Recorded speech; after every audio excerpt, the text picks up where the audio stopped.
Welcome back to another episode of Network is My Net Worth. You're here with Rel Purnell and also Jay Hall. Look, we about to get this thing started. Let's get right into it, man. Today's topic, we talking about multiple streams of income and also budgeting. So I'm gonna throw out the first thing for you. Cool. Before even getting into multiple streams of income, I think you should learn a budget first.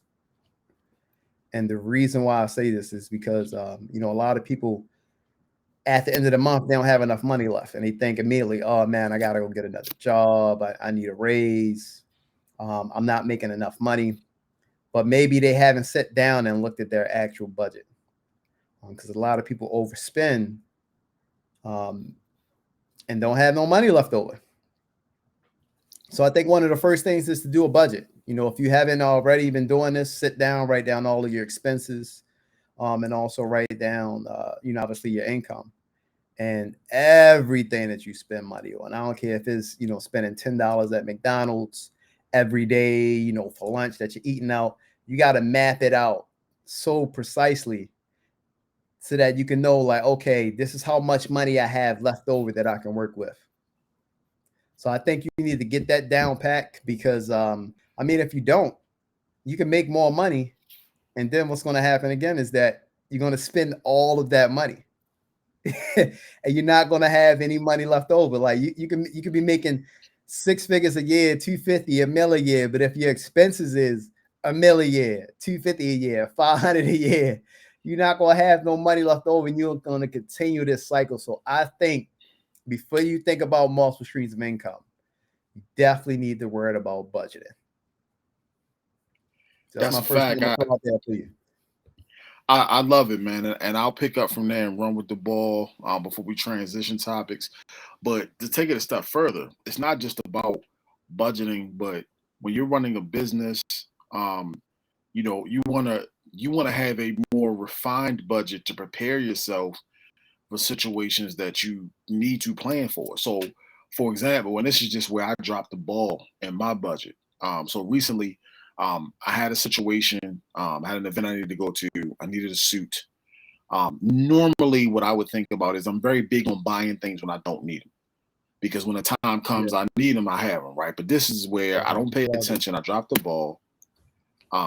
So I have, I got to rush and I got to pay extra to have this suit overnighted to my house. I get ridiculously taxed to have it tailored and have the tailoring rushed, right? So I lost money in my budget from simply if I would have, because to your point, when you think of budgeting, you're thinking your food, your gas, your basic amenities. When you're running a business, you're going to have other things that matter as well, right? You may need to have clothes that suit whatever career field that you're in. Um, if you're not working from home and you're going out to work, you may have to pre-prep your lunches for a daily basis, right? So you Yeah. have to think outside of the box, or you're going to end up paying more um, in the long run. So you just want to make sure that you're strategizing and thinking through. And I say the same thing when it comes to grooming. I'm blessed to have a good relationship with my barber, but I know a lot of folks, a lot of women that events come up, they got to hurry up and run and get a last second appointment. Depending upon the policy of that stylist, they may have to pay more money for it, right? So it's being proactive and it's redefining the things that we categorize as irrelevant, right? Because there's certain things, you think clothes and shoes and other things are irrelevant until professionally you need them. Then they become extremely relevant. I like that. I like that. I like that. And I think that goes a step forward that you need to probably implement a budget incidentals because things going to come up. And I think that's where you need to try to have that money to the side. That's where that 3 to 6 months of monthly expenses really come in handy. Because if you don't have that, your tires can go out on your car, your transmission can go up, and these things are going to happen. You're going to need if you're driving, you're going to need tires. You're going to eventually need work done on your car. So having those 3 to 6 months of expenses definitely helps out when it comes down to budgeting because, a rainy day is going to come. It might be sunny right now, but a rainy day is going to be right around the corner. You need to be ready to weather that storm so that when it comes, you got your raincoat, you got your umbrella, and you're good, and it doesn't hurt you as much. To your point, when it comes down to, career wise, man, I think you just got to be forward thinking for it. I know you, and I know you well, Hall. You have stuff in the closet like me, like myself, with tags still on That's a fact. it. Just in case something comes up, you ain't got to rush out to the mall. You ain't got to rush out online, anything. You can just pull something out of the closet. But every now and then something sneak up on you. I think more so, again, if you got that money to the side for incidentals, the 3 to 6 months in the budget, that doesn't hurt you financially. It may cost you an inconvenience, like, I got to rush, I got to spend more money than I normally would like to spend. But it doesn't hurt you as much. You're not in pain. You don't have to, I gotta max out these, I gotta use my credit card of that nation. That's another thing. Let's talk about that. Since we're coming down to budget. Credit cards, loans, to finance your lifestyle. I think, if you're really trying to get on a budget, to get ahead in life, if looking at multiple streams of income, that's a great way to increase your own income that you have right now without even getting another job. And that's eliminating your debt, eliminating the credit cards, eliminating your unsecured loans. Because if you got about $500 that you're paying a month, let's say in credit cards, if you go hard, maybe 6 months to a year and just knock that out, you just gave yourself a $500 a month raise. And that's just being steady. That's cutting back on things. Maybe you're saying no to your friends that's going out to dinner. Maybe not buying the new J's, the new Jordans that came out this month that you're spending $250 on. Just cutting back from things. I think that's another way that you can increase your income overall, and increasing your lifestyle by cutting out the credit cards and cutting out them loan payments, man, and also car payments. I did that, and all the stuff that we given as far as advice. This is stuff that at least that I know that I'm doing, and he's doing as well on his end, and even have done in the past. Things that I've done to get ahead with cars. I was like, man, look, I'm spending this in credit cards. I need to cut back on that. I need to maybe take 3, 4, 5, 6 months, or however long it might take to maybe pay off some old credit cards that I had that then just piled up, and I'm just paying a minimum on. Maybe I need to put $500, $1,000 straight to those credit cards to just pay them off, to knock those out, so that I can get ahead, to be able to save up, to have that nest egg, so I can be able to move forward and free up some cash. But that's my second take on it. And then we can get into the multiple sources of income from there, or at least on my end. I mean, unless you got some more tips to drop. Yeah, just a quick 30 seconds on that, and then we can go ahead and transition. What I would say is, playing devil's advocate for that, is you want to pay it off, but also you have to have an understanding of your situation as a business owner in terms of what strategy makes the most sense, right? So, for example, in my business, everyone handles it differently, but on the listing side, when a realtor lists a home, usually they're going to incur the majority of the home cost that it takes to get the house on the market initially, right? So they're going to pay for the marketing, photos, a whole bunch of things. What some agents will do is use their business credit card to pay for those expenses, because they don't want to affect their liquidity depending upon how much money they're spending. And then when they receive whatever pay or income they generate from that transaction, they pay the card off. So you have to have an understanding of, in your business, what suits you, and adjust. What I find a lot of times is that someone hears me say what I'm doing and then say, well, I'm gonna do it. And then they wondering, like, why, like, I paid my stuff off. Like, what's not adding up? It's because you're not strategizing based off of your situation. I am not pro debt. I'm not anti-debt. I'm none of those. I am pro having a strategy that suits your business. And the other thing is that strategy pivots. Like, you coming up on, and soon enough, you'll be a decade into your business. This ain't what the plan was 5 years ago, right? Not at all. This is the Not at plan all. that you have now, right? So we talk all the time about pivoting. The thing I do want people to take about this part from budgeting is budget and strategize based off of what suits your household and your business. No, big time, big time, big time, big time. And the thing with credit cards, just try not to get caught up in paying a whole bunch of interest. I mean, if you let's say if you're in a business starting up, you may have to incur some debt. I know I did. I didn't have 6 figures and 250K just sitting in the bank. I had to overcome that. I had to put stuff on cards. But I did have a goal, like, okay, when I get to a certain point, I want to start paying off these cards more heavily so I can free up a lot more cash flow.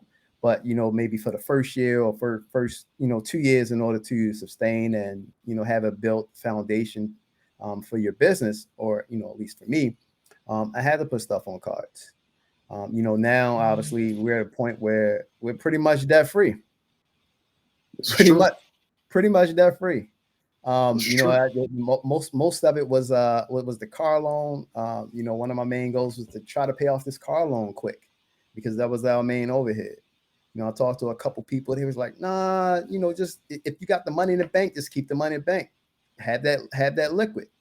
I'm like, if I can have a free car note and still have maybe a little bit in the bank, it may not be 6 months, maybe it's 3 months. Yep. Maybe it's 2.5, but I know, okay, looking at, again, to your point, you got to know your business in and out. I know that this has been a trend for the past 3 to 5 years, that July, August, September is my main big years. So let's say if it's not as great and I lose maybe 20% of that business, is that still a great move to pay off the car loan and maybe not be as liquid, so that I can have that money to recoup and then put back into the savings? So, again, just looking at your business and, structuring it the way that works for you. Obviously you're going to want to tweak these things. You're going to want to craft them that's going to, fit to the best of your ability and your financial situation. Because nothing is cookie cutter that really anybody says, as far as, financial information or any type of information to, help you out to go forward in life, go forward in your business financially. Any last thoughts on the budgeting? No, I think that was a perfect bow that you put on it, man. We can pivot now. Cool. Multiple streams of income. One of the biggest reasons why to have multiple streams of income is, drum roll, for times like right now, when you're in a recession. And to my knowledge, we are in a recession. I don't think the government actually came out and said it. I think they're trying to hide it from us, but that's another topic. But yeah, you want to have multiple streams of income for times like this, where it's a recession. But also, this is a time where when you don't have debt, this is a great time as well, because you don't have those extra payments reoccurring each month for stuff that's not bringing you in any income. So yeah, having those multiple streams of income at times like this, where let's say one part of your business is down, maybe you got rental properties, maybe you got another side business or a side hustle, maybe you got a YouTube channel, or maybe you just picked up a little side gig because maybe business is down or business is slow, or your main job isn't paying you enough. They cut back hours. At a time like this, you definitely want to have another source of income coming in. If you're financially well, and if you're financially stable and you're doing good, obviously you can make that decision if you need another source of income. But look, everybody can need more income. To me, I don't care if you're making 500 to 7 figures a year. If you're striving to do more, maybe give more, another source of revenue doesn't always hurt. I agree. I think for my side of this, it's not just multiple streams of income, but low overhead streams of income as well. Because that's the thing. To your point, like you said, people that are within the know have given their theories about the fact that we're in a recession, but no one's called it. And with everything that's going on with the pandemic and everything else, nobody wants to turn right around and say, "Oh, hey, yeah, we had a pandemic. Oh, and now we're in a recession." So, do I think that they're ever going to come out and say it? No, I don't think so. So, what you have to do is look at your business, and don't get me wrong. If your business is cash flush, credit flush, and you can do whatever you want to do, maybe this message isn't for you. But for the rest of the world, finding streams of income that make sense, and they could be big or small. I'll use within my business in real estate. I know a very close realtor to me has a Christmas wreath business where she makes all these different decorative wreaths and sells them to people. Sometimes sells them to agents, sometimes sells them to clients. Who knows, right? But it's a skill set she has. She can generate income from it. She can afford within her current business to step out and put money into doing that to generate income for the holiday season. And it isn't affecting the main business or household funds, right? So it's low overhead. I also know a bunch of different agents who have started property management businesses that say, hey, I'm doing a lot of the service management company would to my clients anyway.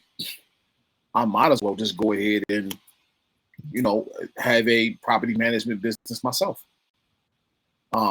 That's it's looking for things that you can do within the wheelhouse of your particular business and seeing what's creative without getting into detail. I can remember just as a student and watching you build your business from scratch, there were certain things you did very early on from a contractual perspective with certain companies and venues, etc., that really wasn't part of the main strategy or niche of the business. But in that particular season, you identified a need. That need was outside of the mainstream of income of the business. And you decided that, hey, this is not going to be a long-term thing, but for this period, it could be 6 months, a year, 2 years. I'm going to pivot and build an arm of my business that pulls in income from there, right? Because I think sometimes the reason why I say that is when you hear multiple streams of income, everyone thinks big, right? So people think, oh, I need a second stream of income. I need to open a restaurant. I need to start flipping houses. I need to open up a clothing store, right? So then you create this other burden where now you're trying to stack a whole bunch of money, or to your point, you're not debt free anymore because you're trying to open a bunch of credit so you can start a whole nother business. When in actuality, there's somebody up the street that's making just as much side income as you are, right? And the overhead is much lower. So look for streams of income that could be within your field. And listen, even if you're not an entrepreneur, just working, if you have a skill set and you make money from it, find a way. My last thing is, and it's funny, it's the first thing that made me think this way. My wife used to work with a baker at her job, very good. And really what it started off as, they wanted to have proof of concept that this was a product they could sell. So they would just make stuff, bring it to work, kind of give it out to people, testers, whatever the case may be. It turned into people being like, listen, dude, I don't know if you want to do this for the rest of your life or not, but I'm ready to order. And it, by accident, just a test to see if maybe I should sell stuff, turned into a legitimate business with customers that were ready made. And, fast forward to this day, if I'm not mistaken, that person's got their own, separate baking business, etc. So just look for other low overhead streams of income as well. I like that one. Tapping into your strengths, tapping into, something that you're good at, and creating a business out of it, or creating, a little small piece of revenue. Anything is better than nothing. That's a fact. Yeah, man. So, that's pretty much all I got. What about you? You got any last tidbits? Any last? Yeah, just last tidbit I would give is plan for the future and viability of your business. I understand you may not see the need to have a second stream of income or budget now, but always kind of sort of plan in advance, to the point that that Rel said earlier, some previous generations of business owners may have had slightly more government transparency, right? So the government that was in place at that time might have ran and said it was a recession. They might have ran and said that jobs were up or down. You're not going to get that much disclosure, right? So if you're sitting around watching the nightly news, hoping that someone's going to come on and say, hey, you should budget now, it's not going to happen.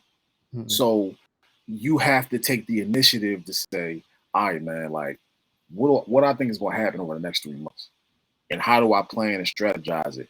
And that starts from a household level and then expands into your business, and go off of your gut. If your gut tells you it's a recession, you don't need to hear from Susie Orman or anybody on CNBC. You don't need to hear none of that. Your gut's telling you, worst case scenario, if you plan for a recession and the recession never happens, you still have properly planned. So going forward, whatever money you saved or whatever happened, you're now ready to deal with whatever comes at you because you properly planned in advance. But if you don't plan and they come out and they stamp it, because I want you to understand the way this thing works. As soon as somebody gets on television and says that there is a recession, markets change, investments go down, because now it's been announced.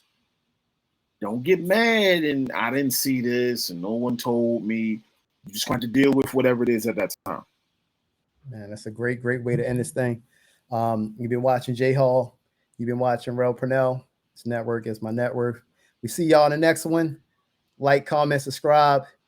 As I always say, stay positive, stay motivated. Salute. Salute.